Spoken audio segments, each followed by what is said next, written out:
Entendre, comprendre, réagir.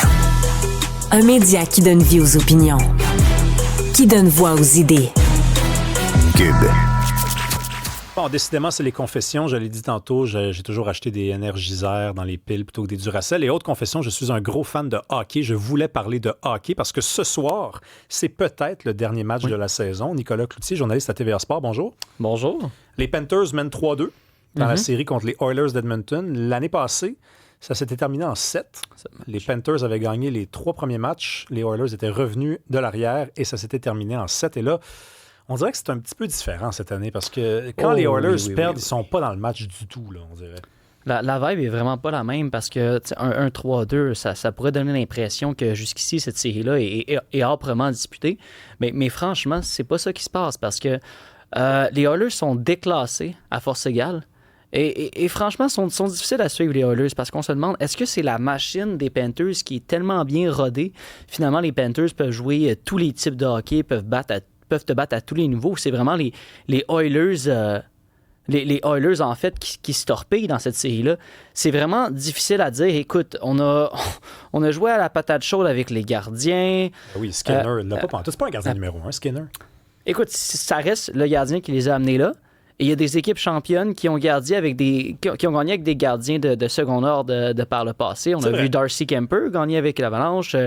Osgood avec les Red Wings, si on va un peu plus loin. C'est vieux, ça, Osgood. Absolument. Oh. Mais ça se fait. Ça se fait quand on a une équipe comme les Oilers qui est bâtie vraiment à partir du sommet de la formation avec des gars comme McDavid et Draisaitl. Ben forcément, on va sacrifier un peu ailleurs dans l'allocation des ressources. Alors, c'est naturel qu'on n'a pas une formation aussi équilibré que les Panthers de la Floride, hein, mais c'est quand même difficile à expliquer qu'on soit autant déclassé à force égale. Écoute, il y a 2 matchs là, que les Panthers les ont carrément mangés. On voit rarement ça en finale de la Coupe Stanley. Les Oilers, ça reste une très bonne équipe. Là. C'est quoi ta prédiction ce soir? Avec ce qu'on a vu, à moins d'un revirement de situation, obligé de dire les Panthers. C'est en Floride en plus. Le match est en Floride en plus, hein?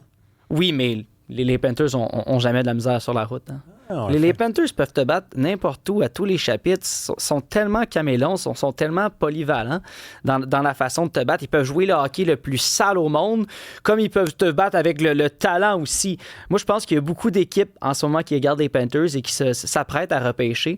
Et des fatigants, on va en voir beaucoup sélectionnés au prochain repêchage. Ben, c'est tellement vrai ce que tu dis qu'il y a un joueur à l'intérieur de l'équipe des Panthers qui s'appelle Sam Bennett qui devient joueur autonome sans compensation le 1er juillet. Et c'est un gars dont la meilleure saison, c'est 51 points. Par contre, il y a 22 points en 22 matchs en série. Et il y a du monde très sérieux qui pense qu'il va aller chercher un contrat de 10 millions par année. Sam Bennett.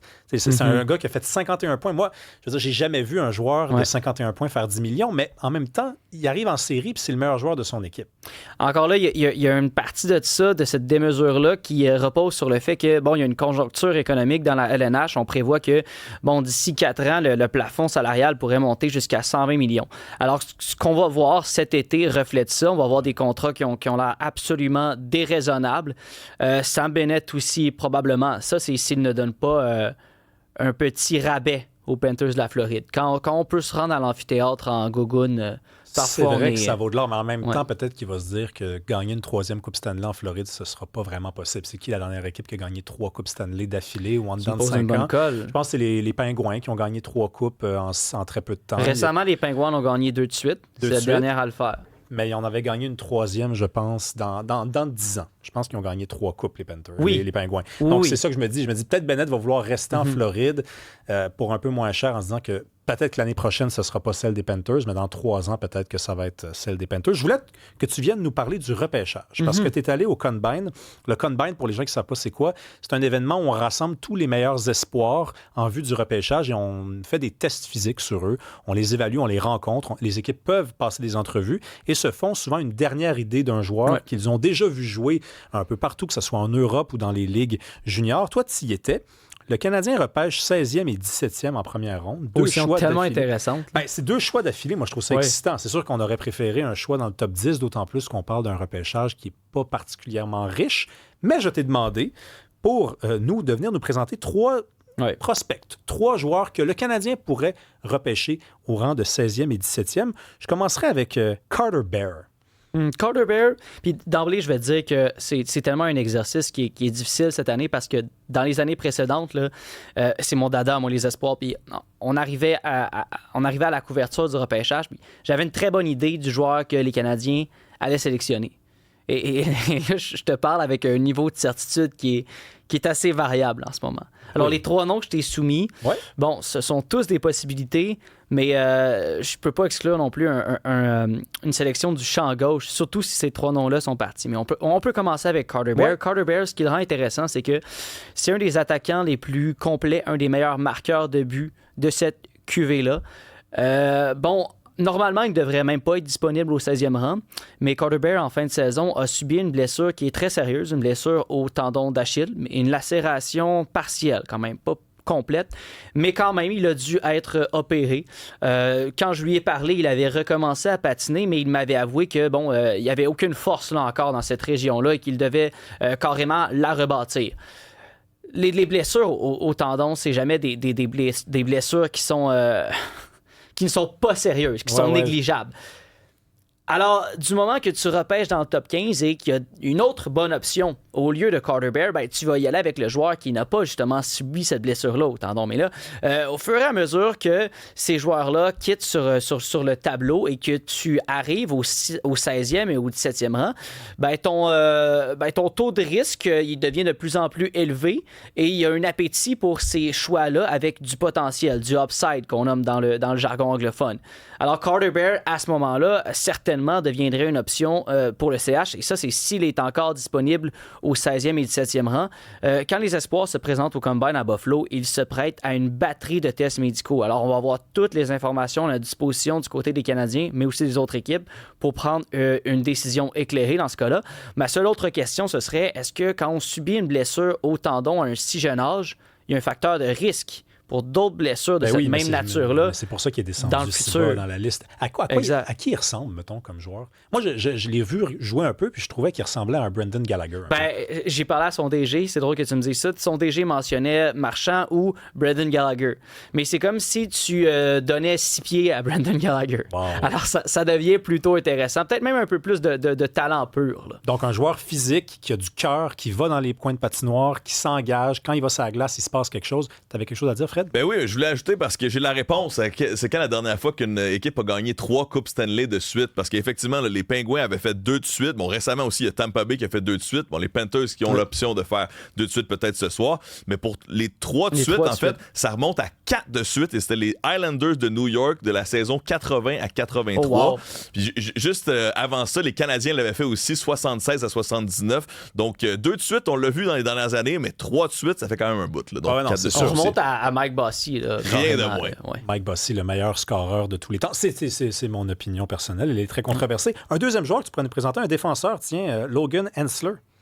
Bon, vous allez me dire, c'est pas très sexy. Je vais vous décortiquer un peu point par point pourquoi c'est intéressant pour les Canadiens, Logan Hensler.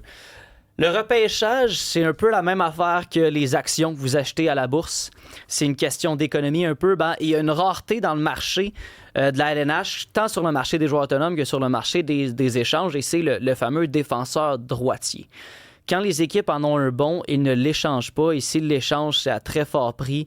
Même chose, si tu deviens joueur autonome sans compensation et que tu es un défenseur droitier, tu peux demander la lune. À cause de cette conjoncture-là, les équipes vont souvent se tourner vers des défenseurs droitiers au repêchage parce que c'est une occasion en or de les réclamer. Et les contrats d'entrée dans la LNH sont assez abordables pour les jeunes joueurs.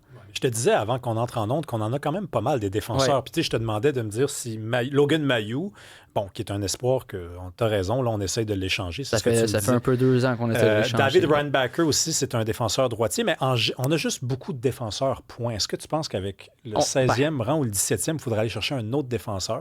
D'abord, on ne le remplacera pas avec ce repêchage-là, mais David Savard va devoir être remplacé déjà cet été.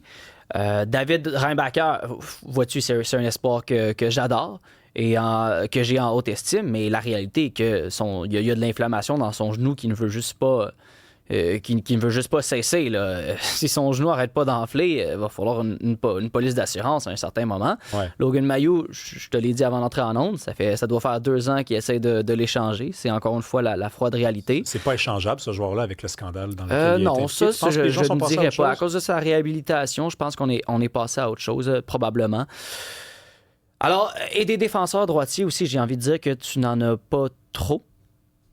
Alors, quand tu peux avoir une valeur de la sorte ajoutée à tes actifs, tu vas le prendre.